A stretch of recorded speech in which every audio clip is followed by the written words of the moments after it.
Harbour मार्गावर पनवेल ते CSMT railway सेवा विस्कळीत। नेरूळ इथं रुळावर काम करताना मशीन बंद पडल्यानं हार्बर मार्गावरची लोकल ठप्प। पनवेलहून सीएसएमटीला जाणाऱ्या सर्व गाड्या थांबवण्यात आल्या। भिवंडीमध्ये मुसळधार पावसामुळे शहरातील 3 बत्ती बाजारपेठेमध्ये शिरलं पाणी। पाण्याचा जोर जर कायम राहिला तर पाणी वाढण्याची शक्यता। नागरिकांना सतर्कतेचा इशारा।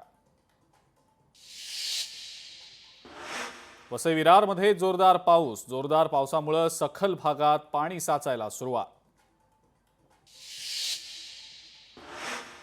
धुळे सोलापूर महामार्गाजवळच्या शेतातून 22 टन डाळिंब चोरीला। पोलिसांकडून तक्रार घेण्यास टाळाटाळ होत असल्याचा आरोप। आषाढी एकादशीच्या दिवशी पंढरपुरातली एक जुनी इमारत कोसळली। रस्त्यावरील चहाच्या गाडीवर कोसळली इमारत। घटनेमध्ये महिला आणि चहावाला जखमी। गुजरातमध्ये मुसळधार पाऊस सुरू। मोडासातील साकरिया आणि मठसुलिया परिसरात जोरदार पाऊस। प्रशासनाच्या नागरिकांना सतर्कतेच्या सूचना।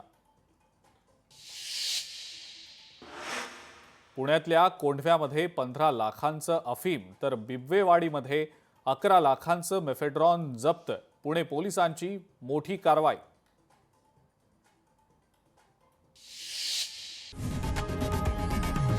लोकशाही मराठी ऐका, पहा, जागरूक रहा।